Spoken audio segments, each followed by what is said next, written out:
Gloire soit rendue au roi des rois, à l'éternel des armées qui nous accorde la grâce d'être à nouveau présent avec vous dans Wake Up. Shalom à toutes et à tous et merci d'être fidèles à votre matinale à la gloire de l'éternel. Jean-Richard, bonjour. Bonjour Aniel et shalom à tous. Bonjour Colombe. Bonjour Aniel, bonjour à tous. Bonjour Pasteur Zézé. Bonjour. Vous allez bien?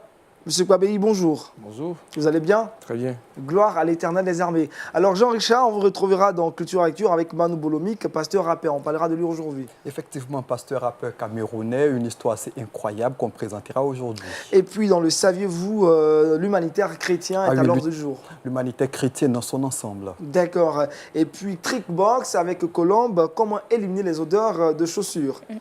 Effectivement. Et puis avec M. Kwabéi, on parlera encore environnement, comment protéger l'environnement, un thème très important pour nous ce matin. Pour l'heure, consacrons-nous à la parole de Dieu, à la méditation matinale dans Méditons ensemble.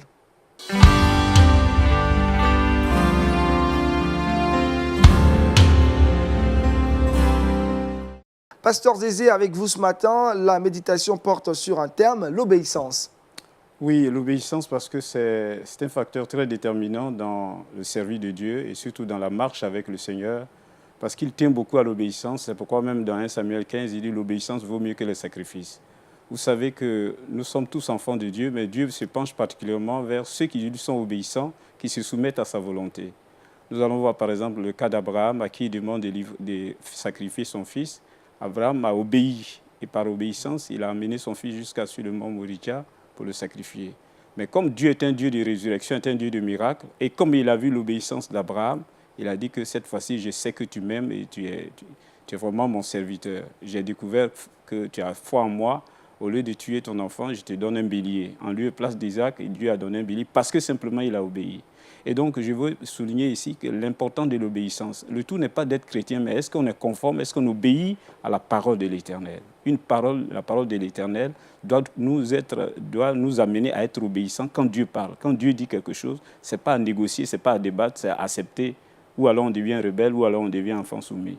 Donc, moi, je pense que selon l'exemple d'Abraham, on doit être tous convaincus que quand on obéit à Dieu, Dieu est content. Il aime ceux qui sont obéissants à sa parole et qui agissent conformément à ce qu'il a dit. Et c'est ce qu'il a dit. Il a dit à Abraham. Abraham avait des milliers de têtes de boutons, de bœufs, etc. Tout ça. Mais Dieu n'a pas demandé à ce qu'Abraham livre un animal. Il savait bien que ça coûte cher à Abraham de donner son fils. Mais comme il connaît le cœur d'Abraham, il a mené à l'obéissance. Abraham est obéissant. Et donc, il est monté sur la montagne avec son fils. Et au finish, Dieu fait un miracle en trouvant un animal en compensation de la vie d'Isaac. Je veux dire aussi que notre Seigneur Jésus a été obéissant, selon Philippiens 2, 8. Il a été obéissant jusqu'à la mort. Il a obéi à la parole de son Père. Ils se sont dit certaines choses au ciel avant qu'il ne vienne. Et il devait passer par la croix. Il est passé par la croix par obéissance. Et il est ressuscité parce qu'il était obéissant aux ordres de son Père. Donc je vais souligner en quelques mots ici que l'obéissance est un facteur très déterminant, un facteur de valeur qui nous permet de découvrir à la fois le miracle de Dieu et l'amour qu'il a pour nous en obéissant à sa parole. D'accord, pasteur. À l'instar de Jésus, d'Abraham, est-ce qu'il y a d'autres personnages bibliques aussi qui ont fait preuve d'obéissance à la parole de Dieu? Oui, par exemple, il trouve Ézéchiel dans une vallée d'ossements desséchés et lui dit de prophétiser. Ézéchiel avait des raisons de dire, mais je ne vois que des cadavres. Est-ce qu'il y a la possibilité qu'il y ait une résurrection lorsque c'est des milliers de corps qui sont en pétrifaction, d'ailleurs même qui n'étaient pas en pétrifaction, qui étaient complètement... on ne voyait que les os. Donc, il est presque impensable de dire que de là peut sortir une vie. Mais Ézéchiel va accepter parce que c'est Dieu qui a dit. Et quand Dieu parle, il exécute sa parole. Il veille à l'exécuter sa parole. C'est pourquoi Isaïe 55, verset 11 dit « Sa parole ne retourne pas à lui sans avoir fait son effet. » Donc quand on croit fermement que Dieu est capable de faire toutes choses bonnes pour nous, on doit être obéissant, on doit être soumis à sa parole. Et c'est comme ça, Ézéchiel a prophétisé, contrairement à ce qu'il pensait que c'était impossible. Or, la Bible dit ce qui est impossible aux hommes est possible à Dieu. Donc, il a mis Dieu à l'épreuve. Il a dit, comme c'est Dieu qui a dit, moi je prophétise. Et effectivement, il a vu cette vallée d'ossements desséchés, les os se rapprochaient des uns, et puis les nerfs, et puis la peau, et puis l'esprit, et ainsi de suite. Ça veut dire quoi? Il faut l'obéissance pour voir le miracle. Alors, pasteur, dans les conditions pareilles à celles d'Abraham, quand on est confronté à une obéissance où Dieu nous demande de faire des choses parfois qui sortent de l'ordinaire, comment faire pour là obéir au Seigneur Jésus-Christ? Comment là, les méthodes, les moyens dont disposent les chrétiens pour vraiment obéir au Seigneur lorsque tout est vraiment contre lui? C'est-à-dire que Dieu ne te demande pas ce que tu ne peux pas faire. Ceux à qui il demande, il sait qu'ils sont capables d'être des témoins de sa parole et ils le font. Donc, dans l'enseignement, c'est pour ça que je dis que dans la parole de Dieu, il y a plusieurs degrés. Il y a des sacrifices que Dieu demande à certains personnages bibliques que toi et moi, on ne ferait pas. Il nous demande ça il y a longtemps, on a quitté l'Église. C'est trop, c'est trop. Par contre, il y a certains à qui il demande et qui sont même contents d'être éprouvés. Parce qu'ils savent, après l'épreuve, c'est l'élévation. Or, lorsqu'on est ignorant et on pense que l'épreuve, c'est la fin de la vie, parce que de cette épreuve, or l'épreuve, elle dit, on passe par les épreuves. On ne vit pas dans les épreuves, on passe par les épreuves. Et si Dieu te met devant une épreuve, c'est que tu vas traverser l'épreuve pour aller vers la solution, vers l'élévation, vers la bénédiction. Donc ceux qui ont cette expérience-là, parfois même ils sont éprouvés, mais ils sont joyeux, ils sont contents de vivre une épreuve, parce ils savent qu'après l'épreuve, c'est la joie, après l'épreuve, c'est l'élévation. Donc Dieu sait à qui il demande des sacrifices. Parce qu'il y a des gens, ils savent qu'en leur demandant, il dit, bon, votre affaire de Dieu, là, bon, je souffre trop, ce n'est pas la peine, je retourne là où j'étais avant. Et puis, ils retournent. Parce que l'épreuve, ils ne sont pas préparés à cette épreuve.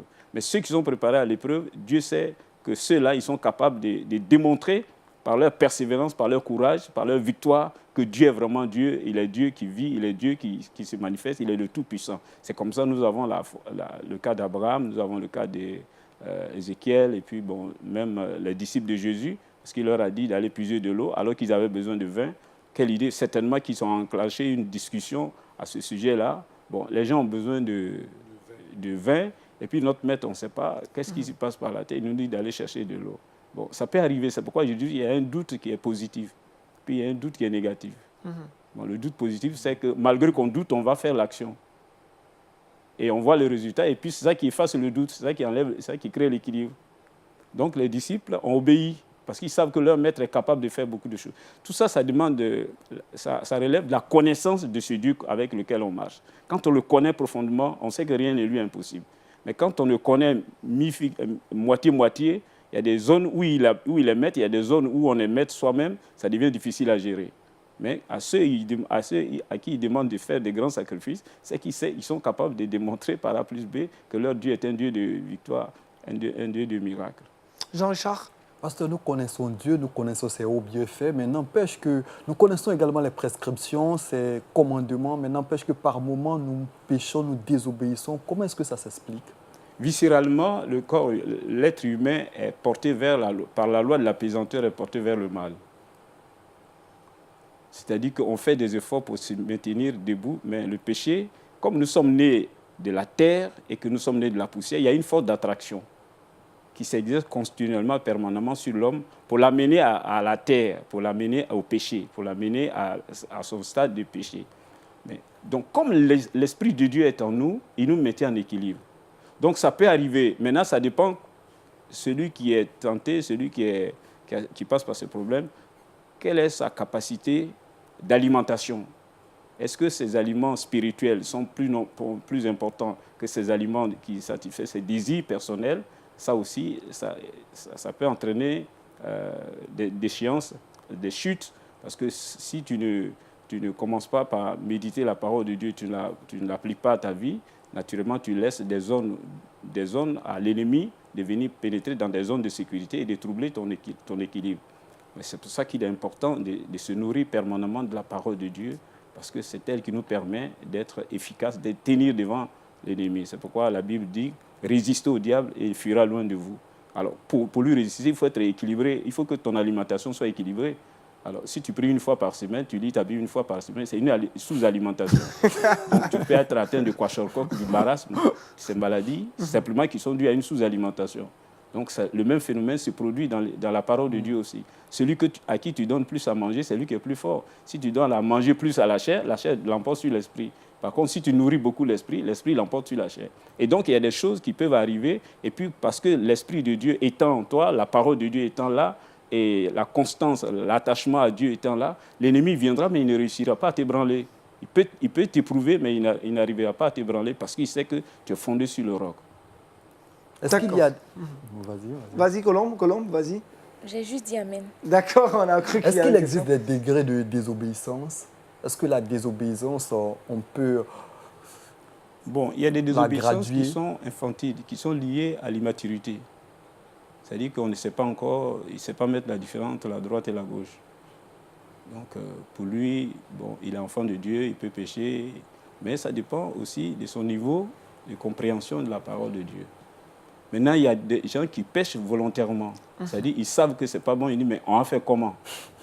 Ça est là, on a fait comment? Ça, c'est une manière de défaitisme chronique qui n'est pas normale, qu'on ne doit pas entretenir. Pourquoi un être humain normal peut dire, je ne sais pas comment je vais faire? Parce que Dieu nous a donné dans notre organisme des mécanismes, des systèmes de défense naturels, qui font que quand un objet menaçant notre existence entre dans notre corps, le corps a ses défenses, a un système de défense naturel qui réagissent et qui repousse le danger. Alors comment quelqu'un qui est normal, qui n'est pas malade, peut dire je ne sais pas comment je vais faire? Tu te réduis à l'état de bestialité. Même les animaux savent mettre la différence entre la nuit et le jour. Donc ça dépend de l'immaturité. Mais quand on est proche du Seigneur, en tout cas qu'on sacrifie beaucoup de choses pour lui, il sait que les sacrifices qu'on fait, c'est pour sa gloire. Donc, il est obligé, je suis obligé de le dire, il est obligé de nous venir en aide. Parce que c'est à cause de lui qu'on fait ça. Je prends une jeune fille qui est dans l'église. Et puis, bon, qui est tout le temps draguée. Voilà. Elle n'est pas mariée, mais elle cherche vraiment un homme qui craint Dieu. Mais elle n'en trouve pas, mais ce n'est pas pour autant que les autres là ne viennent pas. Ils viennent, mais elle dit non, moi je prie Dieu, Dieu me dit de ne pas me lier à un païen. Bon, elle sera méprisée, elle sera humiliée. Toi, tu es grande, tes camarades sont mariés, mais elle sait en qui elle a cru. Elle sait pourquoi elle se réserve. Elle sait que Dieu est capable d'amener quelqu'un de l'Espagne, de l'Amérique, de partout, pour l'épouser. Donc, elle a foi en son Dieu, là. Ça, c'est différent. Donc, je veux dire que dans l'Église, on peut trouver des personnes qui ont une faible foi, et qui ne croient pas suffisamment, donc qui tombent dans le péché. Et il y a d'autres, par contre, qui tiennent, quelles que soient les attaques, quelle que soit la ruse, elles sont persévérantes. Elles disent, mon Dieu, un jour, se souviendra de moi. Moi, j'ai vu des femmes à 55 ans se marier et puis avoir des enfants. Alors qu'on disait, bon, celle-là, c'est fini, elle cherche un ange, elle n'en trouvera pas. Et puis, donc, on va la voir ici vivoter, on va voir ici sa fin. Mais Dieu a inversé la tendance. Je veux dire quoi? Ça dépend du niveau de foi de chacun de nous. Si elle a confiance en son Dieu, il a confiance en Dieu, Dieu agira par rapport à sa foi. Si sa foi est dandinante, déséquilibrée, les conséquences seront aussi... C'est les effets collatéraux. Voilà. Si tu es déséquilibré, tu marcheras déséquilibré et puis on te verra déséquilibré. C'est comme ça se passe. C'est les effets collatéraux. Si tu es en bonne santé, on voit comment on le constate. Mais si tu souffres d'une migraine, ton visage et certains éléments font apparaître qu'il y a une anomalie qui est là. Tu fais un effort, mais tu es malade. Donc il y a des signes qui ne trompent pas. Un chrétien qui est ferme dans le danger, même il peut être au milieu, il peut être encerclé par l'ennemi, comme David, qui était encerclé par les éléments de Saül, mais il était serein, parce qu'il savait que son Dieu est capable à la dernière minute de faire un miracle. Voilà, donc ça dépend du niveau de foi de chacun et de sa source d'alimentation. Voilà. Pasteur, est-ce qu'il existe un rapport entre l'obéissance et les sacrifices? Alors que dire de la pensée publique qui dit l'obéissance vaut mieux que les sacrifices? Non, c'est l'obéissance qui amène au sacrifice. Ce n'est pas le sacrifice qui amène à l'obéissance. Explication, pasteur? C'est parce qu'on obéit qu'on fait le sacrifice. Ce n'est pas parce qu'on a fait le sacrifice qu'on est obéissant. D'accord. Voilà qui est bien clair. Alors, d'une manière générale, de quoi se nourrit l'obéissance? De quoi se renforce l'obéissance à Dieu? Pour obéir à Dieu, il faut être conduit par le Saint-Esprit. Parce que c'est l'élément fondamental qui régit notre vie avec le ciel. C'est à travers le Saint-Esprit qu'on reçoit la force, la puissance, l'orientation. Comment être conduit chaque jour sur la terre par l'Esprit de Dieu. C'est ce que je disais tantôt, l'émission passée, que je disais que ça dépend de ta connexion avec ton Dieu. Parce que plus tu le cherches, plus tu le trouves. Moins tu le cherches, moins tu le trouves. Et donc, il est un Dieu qui est permanemment là. Mais ça dépend de ton degré de recherche de ce Dieu de sa volonté dans ta vie. Donc quand tu le cherches, eh bien, tu le trouves. Quand tu ne le cherches pas, tu ne le trouves pas. Ce n'est pas parce que tu n'es pas chrétien, mais ça dépend aussi de ton engagement, de ta détermination, de ta résolution à aller en eau profonde avec ton Dieu. Tu te dis que je suis dans cette situation, pour moi, ce n'est pas ma fin. Je sais qu'il y a de bonnes choses que Dieu me réserve. Et tu persévères, tu te mets ça dans la tête, tu changes ta mentalité par rapport à ça. Et puis tu vas voir que tu vas avancer sans tenir compte de ces obstacles qui sont des opportunités d'élévation. Parce que le vrai homme de Dieu considère tout obstacle comme un moyen, une opportunité d'élévation. Il ne le considère pas comme une fin en soi, une catastrophe. Mais il dit que je sais que Dieu a permis ça pour qu'en franchissant ça, j'atteigne un seuil le plus important que Dieu veut que je sois, là où il veut que je sois. Prenez par exemple l'exemple d'Élie à qui Dieu dit d'aller au bord du torrent de Kérich. Bon, voilà quelqu'un qui va dans un endroit où il n'y a pas de supermarché. Il n'y a pas d'abri, il n'y a pas de village à côté pour s'alimenter. Mais par obéissance, Dieu lui dit que je vais te nourrir par les corbeaux. Les oiseaux rapaces qui vont nourrir quelqu'un, allez-y comprendre quelque chose. Mais il faut avoir la foi.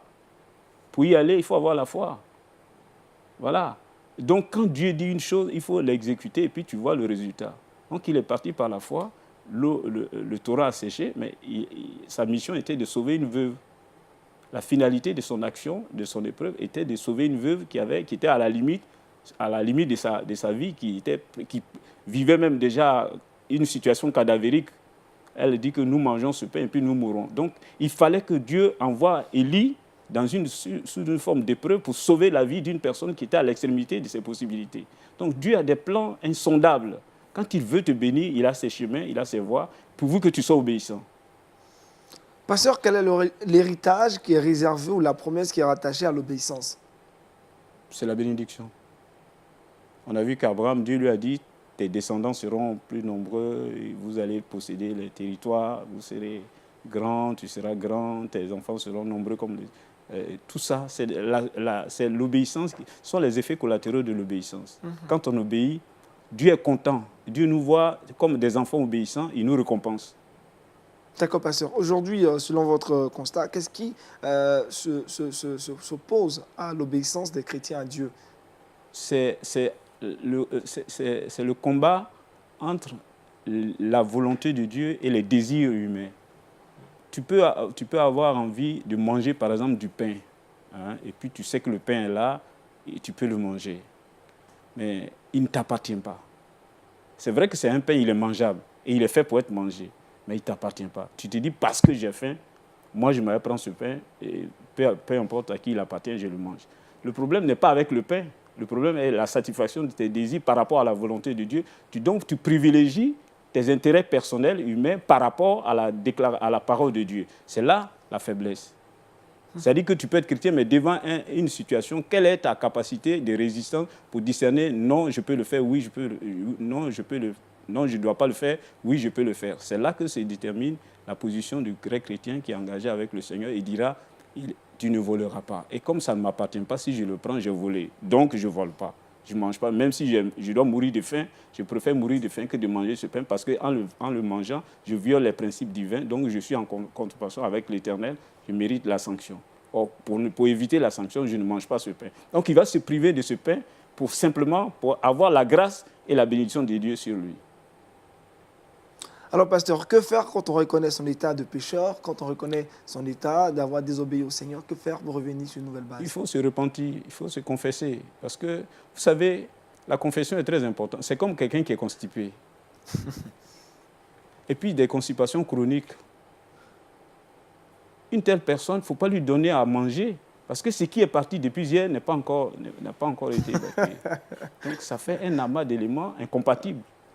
Le nouveau va, il trouve l'ancien en place. L'ancien ne veut pas partir. Donc, il y a un problème. Tout est bouché là. Et ce n'est pas bon. C'est un problème environnemental aussi. Donc, je veux dire que la confession, c'est la libération, c'est l'oxygénation de notre organisme.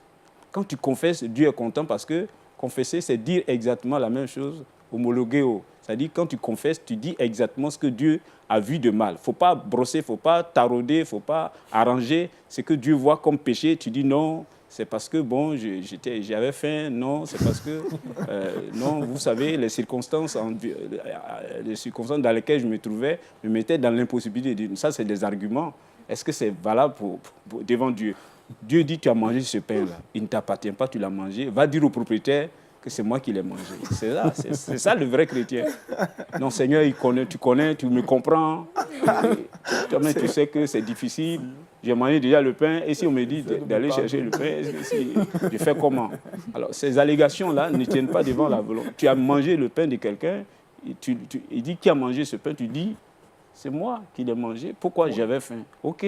Si tu pardonnes, si tu dis va acheter mon pain, tu donnes les moyens d'aller acheter son pain. Tu ne peux pas le manger puis ne pas le remplacer aussi. Ça veut dire quelque part que tu dois restituer ce que tu as pris par devers à la personne. Donc je pense que la confession, c'est ce qui permet d'être en vie en permanence avec l'Éternel. Il n'y a pas un homme qui ne pêche pas.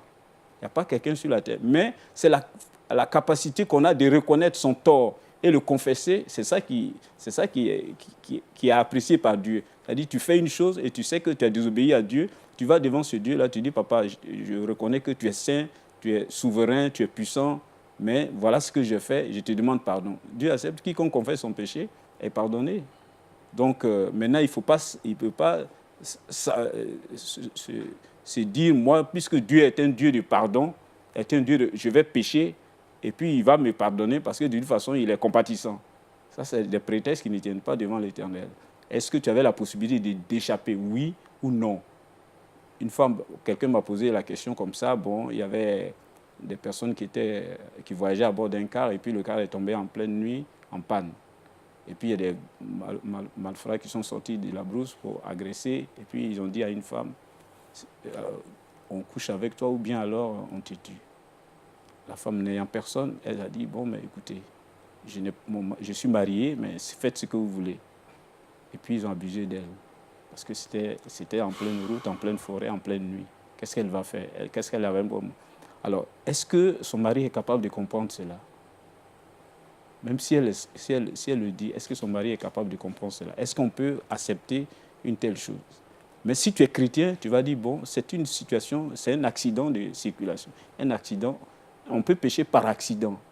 Et elle n'avait pas les moyens, sinon elle perdait sa vie là. Mais elle a préféré sauver sa vie, à supposer qu'elle résiste. Et si on la battait, son mari aurait perdu. Donc son mari a compris que ma femme, je comprends bien, parce que ça m'est arrivé moi-même aussi, d'être en panne sur la route, et puis en pleine nuit, que des gens aient décidé de m'abattre, et puis par la grâce de Dieu, j'ai échappé. Donc c'est des choses qui arrivent. Voilà. Donc il y a des péchés qui sont commis de façon accidentelle, pas parce que la personne voulait vraiment, mais les circonstances environnementales l'ont prédisposé à ça. Donc il faut la comprendre dans son antécédent, dans l'originalité de la chose. Alors, pasteur, l'héritage qui est réservé à ceux qui désobéissent au Seigneur, c'est bien l'enfer. Totalement. Si tu ne te répands pas, tu vas là-bas. Pasteur, vous allez prier ce matin, en tout cas très bonne prédication relativement liée à l'obéissance. Priez pour que Dieu nous aide à lui être fidèle et à obéir à ses différentes paroles. Seigneur, nous te bénissons parce que tu aimes l'obéissance plus que le sacrifice. Nous voulons ce matin te dire merci pour ta grâce qui est sur nous, parce que tu nous as créés à ton image et à ta ressemblance. Tu nous as dotés d'un pouvoir exceptionnel, le pouvoir du Saint-Esprit qui est en nous et la parole de Dieu qui est en nous. Seigneur, nous te bénissons ce matin parce que tu nous as sélectionnés pour que nous soyons la lumière du monde, le sel de la terre. Donne-nous d'être obéissants à tous égards à ta parole, afin que nous te servons de modèle sur la terre. Merci parce que tu bénis chacun de nous, tu nous donnes l'esprit d'obéissance en toutes choses partout, au nom de Jésus. Amen. Amen. Merci encore au pasteur Zézé. L'obéissance, thème que nous avons abordé ce matin. Il est temps pour nous maintenant de prendre l'actualité culturelle chrétienne. C'est avec Jean-Richard dans Culture Actu.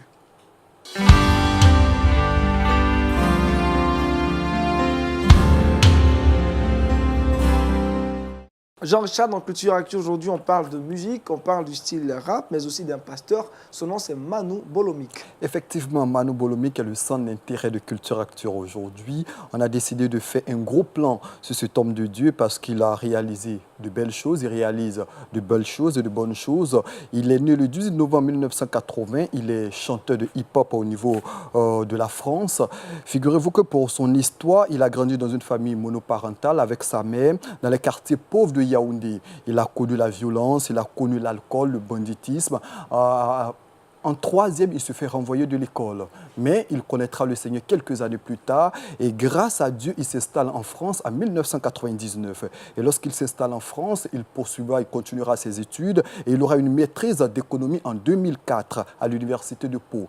Et par la suite, il décide de devenir pasteur. Il fait des études de théologie. Mais bien avant cela, il va côtoyer le milieu hip-hop. Il a connu le milieu hip-hop au niveau du Cameroun. Et lorsqu'il s'installe en France, il va côtoyer le milieu hip-hop. Et il verra que dans le milieu hip-hop, il y a des situations assez difficiles. La drogue, le tatouage, la vie assez légère, au fond, en pignon sur rue. Et lui, il décide, puisqu'il connaît le Seigneur, avec cette musique-là, d'amener ces différents jeunes-là à Christ. Donc, il s'adonne au rap. En 2002, il sort son premier album, un album de hip-hop chrétien. Je rappelle d'ailleurs qu'il fait partie des précurseurs du hip-hop chrétien au niveau de la France. C'est vrai qu'au niveau de la France, il y avait le hip-hop chrétien, mais c'était à un niveau de balbutiement. Il va contribuer à positionner le hip-hop en France. Et aujourd'hui, c'est un pasteur qui sillonne beaucoup d'endroits au niveau de la France, qui sillonne beaucoup d'endroits au niveau du monde entier pour imposer sa musique, pour parler du Seigneur Jésus-Christ. D'ailleurs, Aniel, si vous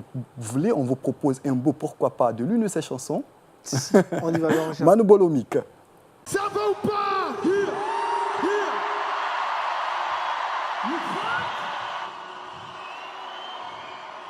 Je veux sauter de joie, réclamer ma foi, célébrer le roi, à sa parole je crois. Je veux sauter de joie, réclamer ma foi, célébrer le roi. Je veux danser, danser, danser, danser, danser, danser, danser. Ça va ou pas? Musique. La musique en raison. La musique en raison. La musique en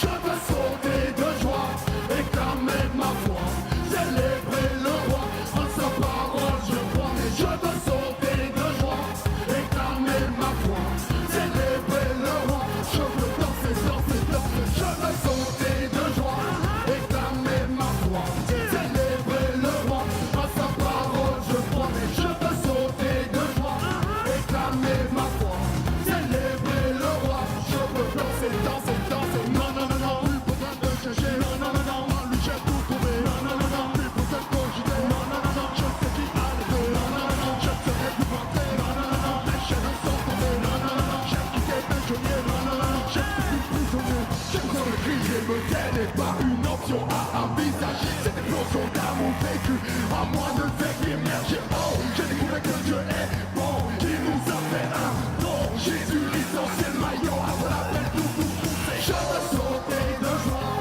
réclamer ma foi, célébrer le roi, à sa parole je crois. Mais je veux sauter de joie, réclamer ma foi, célébrer le roi. Je veux danser, danser, danser. Je veux sauter de joie, réclamer ma foi, célébrer le roi, à sa parole je crois. Mais je veux sauter de joie, réclamer ma foi, célébrer le roi. Je veux danser, danser, danser. Je sais dans ma vie des valeurs magnifiques, atypiques ont déjà pris le contrôle. Vie dans le temps, des dénoncés comme tous les jours, vivent dans la gloire. Je refais pas la vie, essuyer des terribles.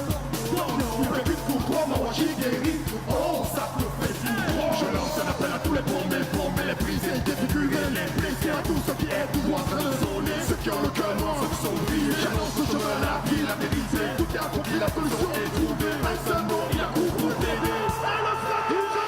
Je veux sauter de joie, réclamer ma foi, célébrer le roi, dans sa parole je crois. Mais je veux sauter de joie, réclamer ma foi, célébrer le roi. Je veux danser, danser, danser.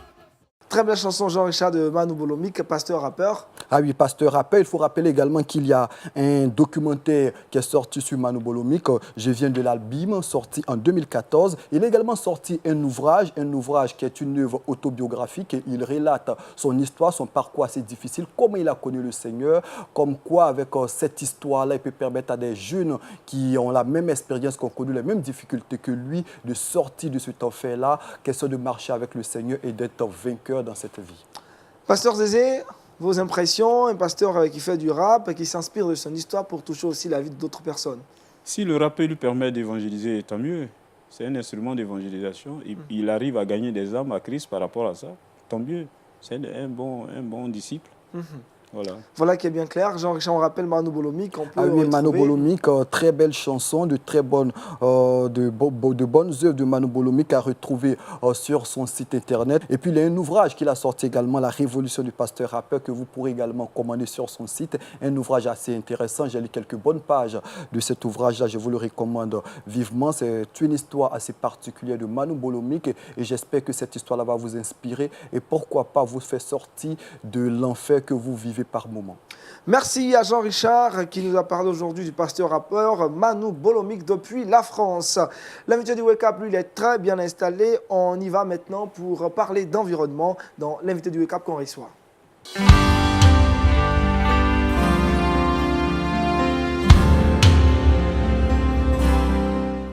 Monsieur Pabeyi, avec qui nous parlons environnement, la semaine dernière nous étions avec lui. Aujourd'hui, nous allons aborder un pan dans l'environnement. Comment protéger l'environnement? Merci. Il faut protéger l'environnement. C'est une nécessité. Maintenant, comment le faire? Il est important de préciser que l'éducation, la formation sont l'instrument indispensable à la protection de l'environnement. Il est bon que dans les programmes scolaires, dans les programmes universitaires, que la nécessité de la protection de l'environnement soit enseignée, que nos enfants, que nos frères qui sont encore sur les bancs aient les outils et les moyens quant à la nécessité, quant à l'importance de la protection de l'environnement, de telle sorte que cela devienne une culture pour eux et que dans la vie, que ce soit à la maison ou partout, que cela soit mis en œuvre. Donc déjà, la formation, par la formation des citoyens, en montrant aux citoyens, n'est-ce pas, la conséquence, l'inconvénient de l'acte qu'ils posent en brûlant, l'inconvénient de l'acte qu'ils posent en salissant, à l'école, partout. L'État peut créer, n'est-ce pas, des moments, des instants, des endroits pour former. On peut le faire dans nos langues, on peut le faire en français, mais peu importe le moyen qu'on va utiliser pour le faire, mais il faut arriver à le faire. Enseigner à tous la nécessité de la protection de l'environnement, en montrant les conséquences, n'est-ce pas, de la déforestation, en montrant les conséquences, n'est-ce pas, du braconnage. Parce que, tenez-vous bien, une personne qui va à la chasse, qui tue toute la portée, comment est-ce que cette population-là va se remplacer? Quand on va poser cette question au villageois qui est là, il comprendra que ce qu'il faisait hier n'est pas bon. Donc, il doit pouvoir arrêter de faire cela. Parce qu'on lui dira que si aujourd'hui, dans votre région, tel type d'animaux ne s'y trouve plus, mais c'est parce que vous avez tout braconné. Il comprendra. Donc, il faut passer par la formation, la sensibilisation pour susciter chez chacun de nous, chez tous les citoyens ivoiriens, une prise de conscience.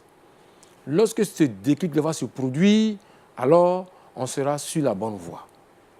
Mais avant d'arriver à cela, parce que ce déclic-là, cette formation-là, va constituer un ciment, n'est-ce pas, pour solidifier tout ce qui va être fait au préalable. Et qu'est-ce qui va être fait au préalable? Au préalable, tout ce que nous avons déjà produit comme éléments négatifs, les déchets, les arbres qui ont été abattus. Pour les déchets, il faut faire le recyclage. On peut recycler. On peut recycler le papier pour avoir du nouveau papier. Parce que je ne vous apprends rien en vous disant que de façon générale, le papier que nous utilisons aujourd'hui provient, n'est-ce pas, des arbres qu'on abat. Il faut abattre des arbres pour produire des papiers, des feuilles. Donc, si on a recyclé l'ancien papier pour avoir du nouveau, si on a fait du nouveau avec du vieux, vous verrez que nous n'irons pas encore solliciter la forêt. Nous n'allons pas encore abattre les arbres. On va gagner. On peut aussi, n'est-ce pas, avec la matière plastique, tous les pots qu'on jette ça et là, faire du nouveau. Vous voyez, on peut le faire. On peut également, avec les verres qu'on casse ça et là, faire du nouveau, parce que le verre, c'est de la silice qui est fondue et coulée dans des moules pour obtenir les verres. Donc, on peut avoir encore, n'est-ce pas, des nouveaux verres à partir des anciens qu'on va broyer. Vous voyez, on peut également obtenir des nouvelles boîtes de conserve à partir des anciennes boîtes de conserve en faisant du recyclage. Donc, le recyclage doit être au cœur de notre système de consommation. Si nous utilisons le recyclage comme un moyen pour protéger l'environnement, vous verrez que l'environnement sera de moins en moins sollicité. Il aura le temps de se reposer, de se recréer, de se bonifier. Naturellement pour nous. C'est encore pour nous. Donc, on a la formation pour susciter la prise de conscience. On a le recyclage comme outil qu'on doit utiliser de façon systématique. On a le reboisement. Et c'est important de reboiser. Parce que sans la forêt, le CO2 ne peut pas être séquestré.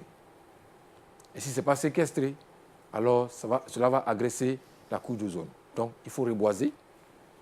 Il faut instaurer des instants ou bien des périodes pour pêcher, pour faire le braconnage, et des périodes où on ne peut plus en faire. Bref, il faut discipliner la population. Mais cet élément-là peut être mis dans la formation qu'on va donner à la population, ce qui est un élément important. On peut aussi, au-delà de tout ce qui est déchets physiques qu'on vient de citer, le papier, le verre, les boîtes, la matière plastique, on peut également faire le recyclage ou le traitement de tout ce qui est effluent liquide. On peut le traiter avant de rejeter dans l'environnement. On peut également traiter toutes les huiles qu'on recueille suite n'est-ce pas, au vidange, n'est-ce pas, des moteurs des voitures.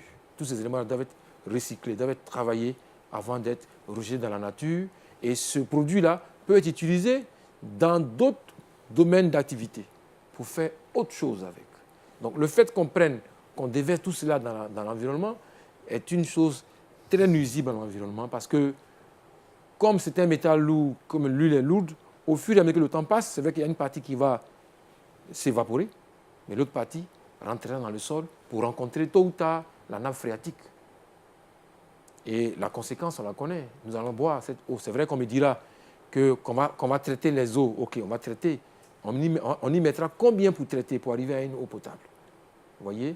Donc, je reprends pour dire que pour protéger l'environnement, il faut faire la formation. Il faut traiter les déchets par le recyclage. Il faut aussi traiter tout ce qui est effluent liquide. Il faut les traiter. Il faut pratiquer, n'est-ce pas, de façon systématique.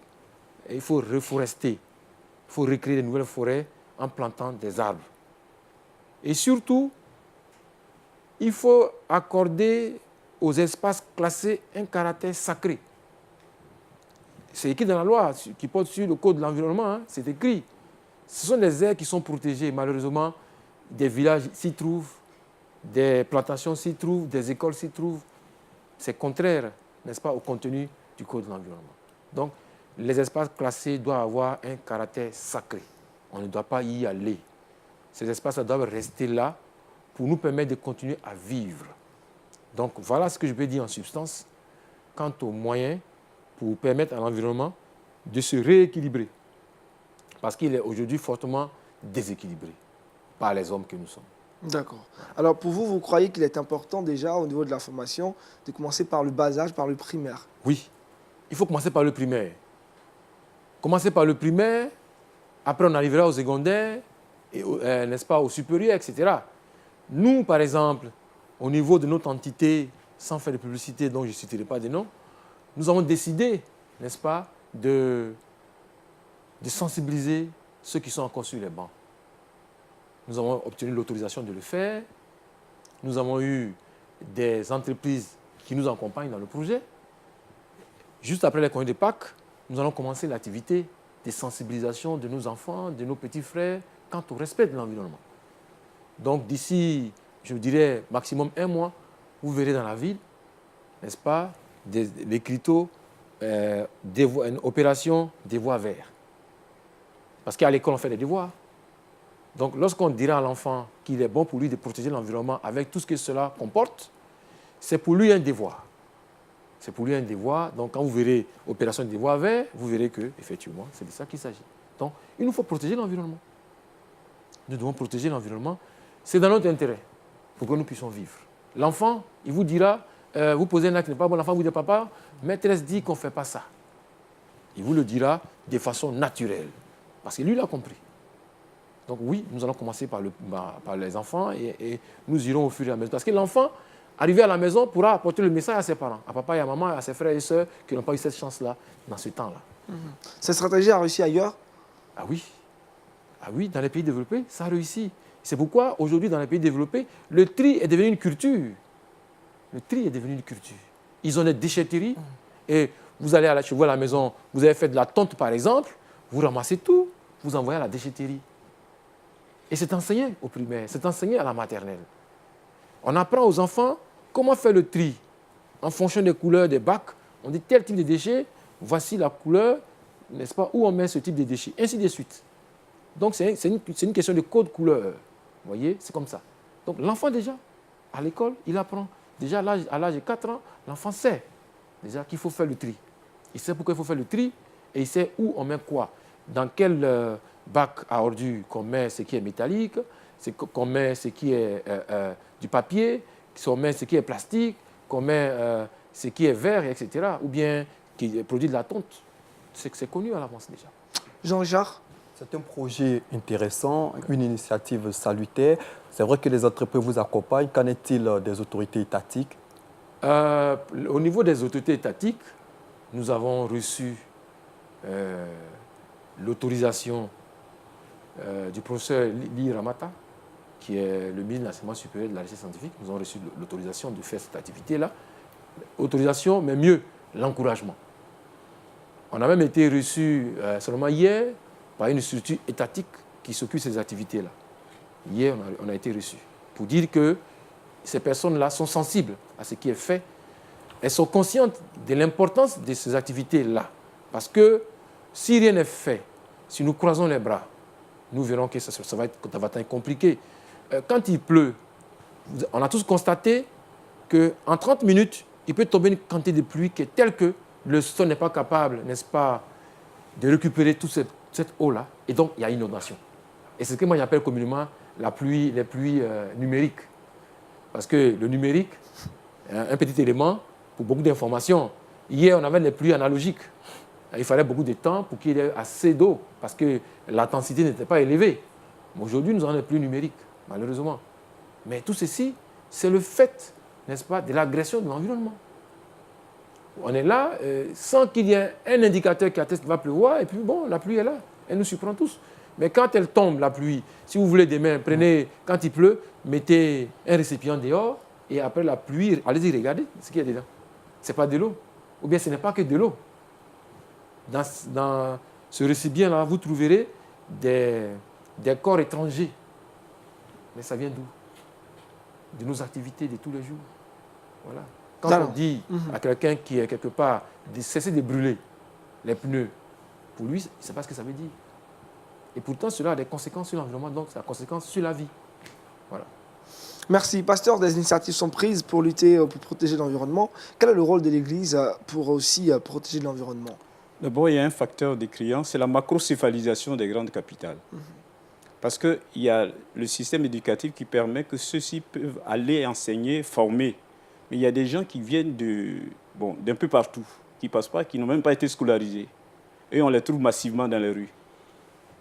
Quel mécanisme allons-nous mettre en place? D'abord, ils sont non identifiables. Ça, c'est difficile Parce encore. que quand on veut faire le recensement d'identification, ils sont sur les toitures, sur les plafonds. C'est vraiment fort. Donc, c'est la journée, ils descendent. Bon, comment les identifier pour savoir qu'il y a tel nombre de personnes qui existent ici auxquelles on peut donner une éducation? C'est difficile. Ils se réveillent à 6 h du matin, ils sont partis. Bon, vous connaissez les activités principales. Et puis, ils rentrent à minuit. Bon, le temps que... les recenseurs ne passent pas la nuit. C'est vraiment... Donc, où les trouver et puis donner cet enseignement-là qui a des grandes valeurs, c'est ça la problématique. Mais je pense qu'à force de réfléchir, ils finiront par trouver une solution à ceux-là qui sont non identifiables parce que simplement dans la nature et puis on ne connaît pas leur domicile. C'est difficile. Mais je pense que pour la bonne volonté, pour la grâce de Dieu, parce que c'est Dieu qui a créé l'environnement. C'est lui qui a créé les espèces animales, végétales, aquatiques. Il en est l'auteur, le créateur. Donc il y a une manière de les gérer pour que ça puisse être prolongé dans le temps. Mais cette agressivité découle du fait qu'on ne prend pas conscience que ce que Dieu a créé, il a trouvé que c'était bon. Mais la gestion devait respecter un certain nombre de normes. Mais c'est l'absence de ces normes-là par rapport à la nature qu'on pense qu'elle est là, on peut pécher comme on veut, on peut voyager comme on veut, on peut tuer comme on veut. C'est ce mépris de la volonté de Dieu qui entraîne les conséquences, les actes aux conséquences graves. Mais nous, on prie pour que, à un moment donné, puisque nous aussi, on fait partie de cette nature. On n'est pas en dehors de cette agressivité. On doit pouvoir prier et puis les aider, ceux qui sont chargés des problèmes environnementaux, les aider, leur apporter notre soutien dans la prière, comme il demandait tout à l'heure. Qu'est-ce que les religieux peuvent faire? Tu ne peux pas faire leur travail puisque tu n'as aucune formation par rapport à ça. Tout ce que tu peux faire, c'est de dire, Seigneur, aide-les à ce que véritablement ils prennent conscience que ceux qui gèrent les cités, les sociétés, prennent conscience que c'est un danger. Parce qu'on ne faut pas dire, parce que moi je suis là, je dois tout gaspiller avant de partir. Et les générations à venir. On geste toujours dans l'instant, dans le présent. On ne prolonge pas, on ne pense pas aux générations futures. Celui qui veut construire, il construit, il fait comme il veut.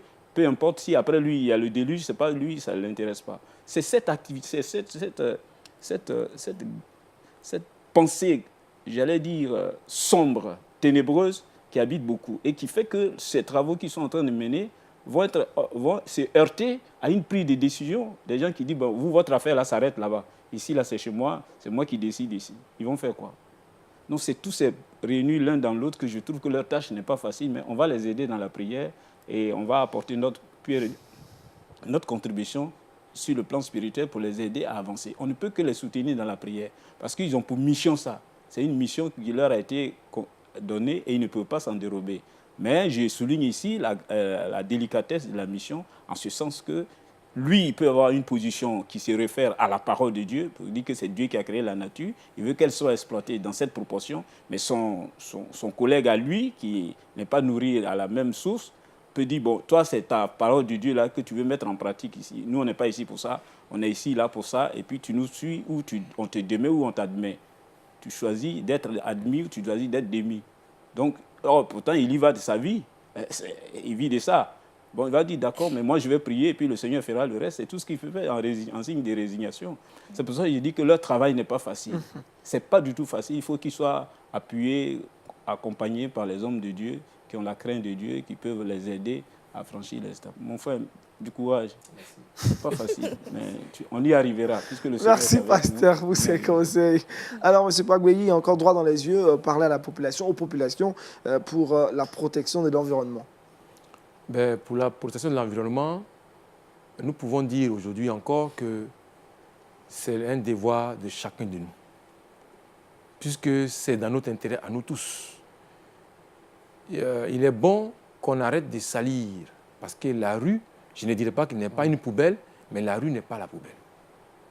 La rue n'est pas la poubelle. J'ai très souvent été choqué personnellement, je ne suis d'ailleurs pas le seul, à constater par exemple que le monsieur, il boit sa canette, il descend la vitre de sa voiture, une grosse cylindrée, peut-être qui a coûté 40 millions. Et puis, il jette la canette dehors. C'est décevant. Et très souvent, quand je les rencontre, le monsieur me dit, non, moi, je suis allé à l'école, je suis ingénieur.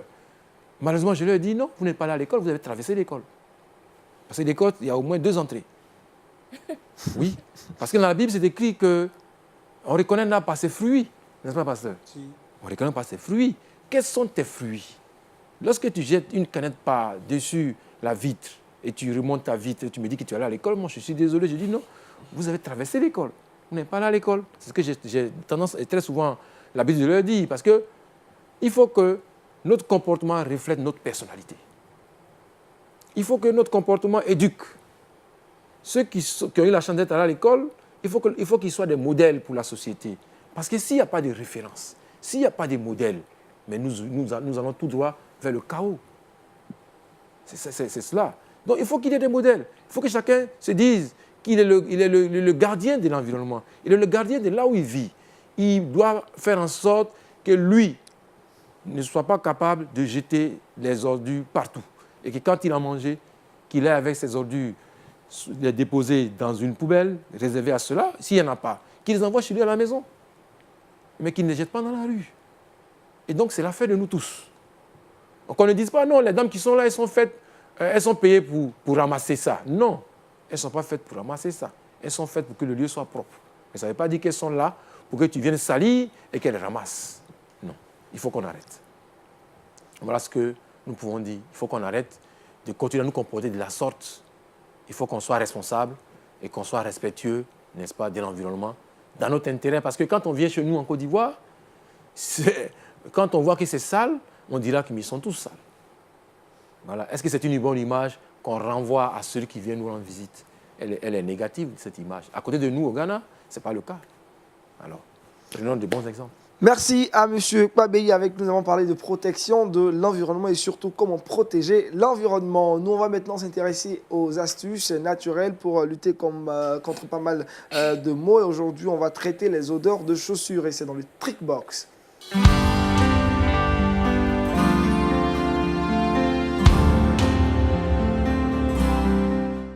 Alors, Colombe, dans le Trick Box, comment éliminer les odeurs de chaussures? Merci Aniel. Voilà, donc on sait tous quand on porte des chaussures pendant une longue durée, il y a des odeurs forcément qui viennent et certaines personnes même arrivent à avoir des ampoules, ça s'enfle et tout.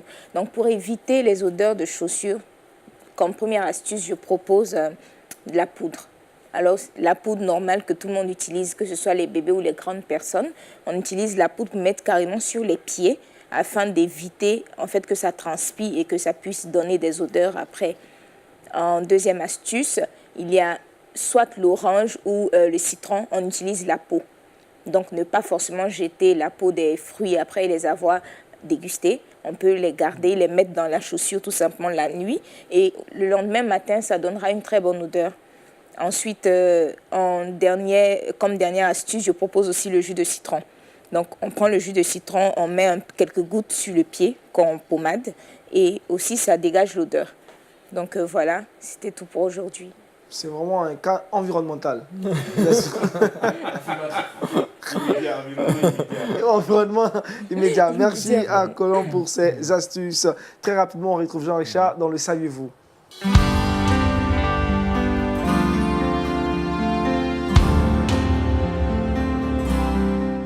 Jean-Richard, dans le Saviez-vous, l'humanité chrétienne dans son ensemble, sujet que nous abordons en fin d'émission. Effectivement, vous savez, Aniel Konan, il existe beaucoup d'ONG à vocation chrétienne. Mercy Ships, avec ses bateaux de l'espoir qui sillonnent le monde entier pour apporter des soins à toutes ces personnes en souffrance, pour apporter également l'évangile. Il y a Teen Challenges, cette ONG également, cette ONG américaine qui aide les jeunes à travers le monde à se départir de la drogue, de la violence. Il y a World Vision, cette ONG également qui parraine les enfants au niveau du monde entier. Donc, dans le monde entier, il existe beaucoup d'ONG à vocation chrétienne. En 2007, déjà, les ONG chrétiennes représentaient 57% des ONG affiliées aux Nations Unies. Aujourd'hui, elles seraient plus de 60%. Wow. Énorme. Selon une étude de l'anglaise Elizabeth Ferris, publiée en 2005, et selon cette même ONG, les ONG chrétiennes apportent beaucoup d'argent. Figurez-vous que les ONG chrétiennes consacrent plus d'1 milliard de dollars d'aide par an, d'aide au développement. Plus d'1 milliard de dollars. C'est énorme. D'après une étude également parue en 1953, les ONG chrétiennes auraient donné 90% de l'aide apportée après la Seconde Guerre mondiale. Près de 90% de l'aide.